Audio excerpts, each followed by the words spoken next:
us of our Divine Mother. Our Divine Mother says, the complete unification of the whole being around the psychic center is the essential condition to realize a perfect sincerity. Sri Aurobindo's message is an immortal sunlight radiating over the future. Beyond all preferences and limitations, there is a ground of mutual understanding where all can meet and find their harmony. It is the aspiration for a divine consciousness. With love and blessing, says our Divine Mother.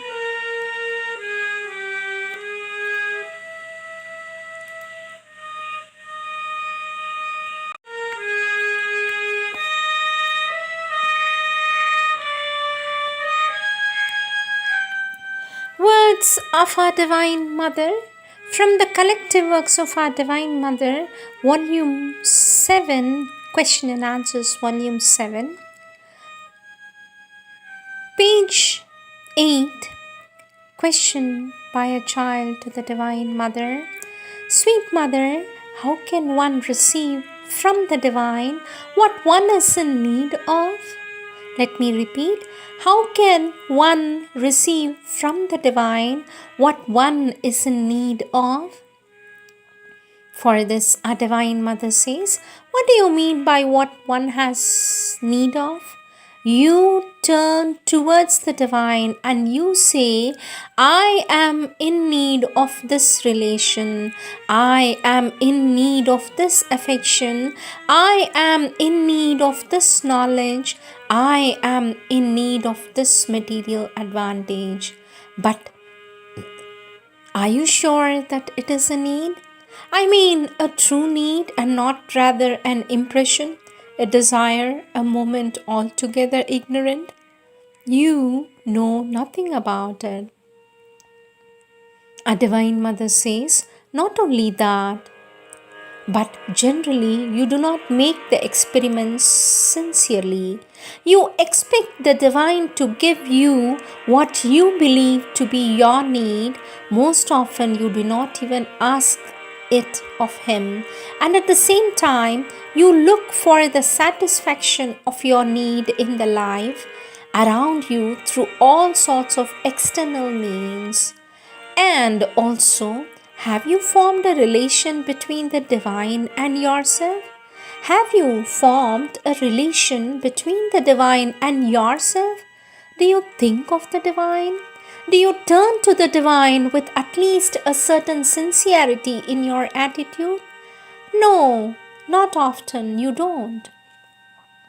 And in fact, you reverse the roles. Far from trying to know and obey the Divine will, it is your will that you want to impose on the Divine when you tell the Divine, I have a need of that. And you do not ask Him even whether He would like to give you the thing. Or you say, I have need of that, therefore that must come to me. I have a right to it. The task of the Divine is to give me whatever I am in need of. Otherwise He is not the Divine. Our Divine Mother says, but the Divine, being the Divine, knows a little better than you what you are in need of, your true need, and it is that He will give you. All the same, if you insist upon imposing your will, He may grant what you desire to enlighten you so that you may become conscious of your error. You may understand that it was not a need according to truth. In such a case, generally more evil than good results, and you protest, why has the Divine given me a thing which hurts me? Forgetting wholly that it was you who asked for it. And if on the contrary the Divine does not give what you desire, you protest still. How is it? I asked for it I have a need of it and I do not get it. Whatever the divine may do, you protest. You protest always. Our Divine Mother says, but if instead of all that, you have in you simply an aspiration, an urge, an intense and ardent need to find what you conceive, more or less rightly, to be the truth of your being, the source of all things, the supreme good, the answer to all seekings, the solution of all problems.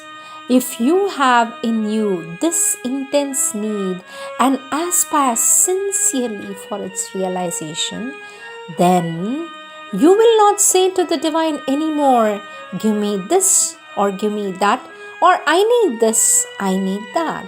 Instead, you will say to the divine, do for me what is required and lead me towards the truth of my being. Give me what you, in your supreme wisdom, see the thing needed. Our Divine Mother says, then you are sure of not making a mistake and not receiving anything that can harm you. One can take another step forward towards the truth, but that implies such perfection in self-surrender and self-giving that it is irrelevant to mention it here. The attitude of trust of which I spoke to you just now is already in itself a very much truer approach than the attitude which consists in telling the divine, I need this, give me. For in reality, very few people know truly what they need. Very few. The proof is that they are always in pursuit of the fulfillment of their desires. They are always in pursuit of the fulfillment of their desires. All their effort is towards this end, and each time a desire is fulfilled, they pass on to another desire, then another, then another. And when you have sought much, made many mistakes, suffered more or less, met much disappointment, then sometimes you begin to be wise and ask if there was not some way to get out of the ignorance of desires and needs. It is then the moment to open wide your arms, and say, here I am, Divine Mother, here I am. Take me and lead me to the true path. Quote from Sri Aurobindo's Thoughts and Glimpses. In each pain and torture of our being is the secret of a flame of rapture, compared with which our greatest pleasures are only as dim flickerings. Question, sweet mother. What is the secret towards which pain leads? For this, our Divine Mother says, to a superficial and incomplete understanding, it may appear that it is pain itself which the soul seeks. It is not so. The very nature of the soul is the divine joy, constant, invariable, unconditioned, ecstatic. But it is true that if you can meet pain with courage, endurance, and unshakable faith in the divine grace, if instead of running away when it comes to you, you can enter into it with a will and aspiration to go through it from end to end to find the luminous truth, the invariable joy which is in the heart of everything, then pain becomes very often a more direct and immediate door to it than satisfaction or contentment. Our Divine Mother says, I do not speak of pleasure, for pleasure turns its back constantly and completely on this profound divine joy. It is a misleading and perverse disguise which runs and turns away from the goal, and which we must not certainly seek if we want to find the truth speedily. Pleasure makes us light, it deceives us, it leads us astray. Pain, on the contrary, brings us back to the deeper truth by compelling us to concentrate so that we may be able to endure, face the thing that grinds us. It is through pain that one can regain most easily the true force when one is strong. It is through pain that one regains almost easily the true faith, the faith in something above and beyond pain. When you seek pleasure, when you dissipate and divert yourself in order to avoid looking at life in the face, to forget that there is a problem to solve, there is something to find, there is a reason for being and living other than that of simply passing the time, and you go away without having learnt anything or done anything. Then indeed you lose your time. You lose the occasion that was given to you, an occasion, I cannot say unique, but marvelous of an existence, which is the place for progress, which is a moment in eternity when one can discover the secret of life, one's reason for existence. You lose the possibility given to you to advance one step forward towards the deeper truth. Discover the secret which puts you in contact with the eternal rapture of the divine life. Our Divine Mother says to seek suffering and pain is a morbid attitude which is to be avoided. I have told you that very often. But to run away before them out of a superficial and light moment, seeking forgetfulness in excitement and pleasure, that is cowardice. When suffering comes, it is to teach you something. The quicker you learn, the less reason the suffering has for its existence. And when we know the secret, it is no longer possible for us to suffer. For the secret reveals to us at once the cause, the origin of the suffering, and the way to transcend it. The way is to emerge from the ego, to come out of this prison and to unite yourself with the divine. Melt into the divine, allow nothing to separate us from the divine.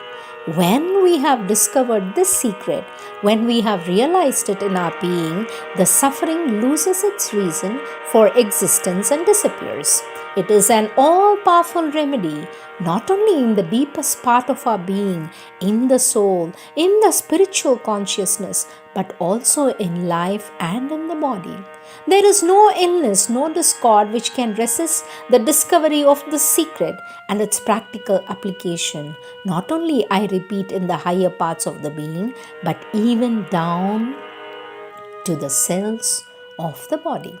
If you can teach them the splendor that is within them, if you can make them understand the reality which gives them their existence, then they too enter into total harmony, and the physical disorder that produces the illness vanishes like all other disorders of the being. For that, however, one must be neither a coward nor a timid person.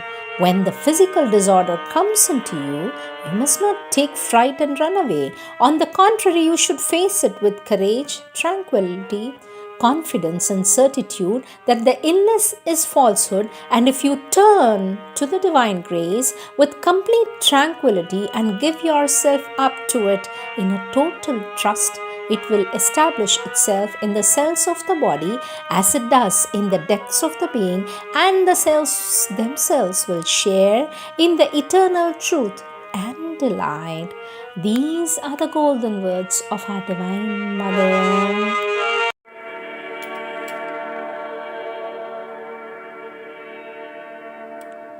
Their substance was the resonant harp of sin, a net for the constant lightnings of the spirit. Its bodies woven by a divine sense prolonged the nearness of soul's craft with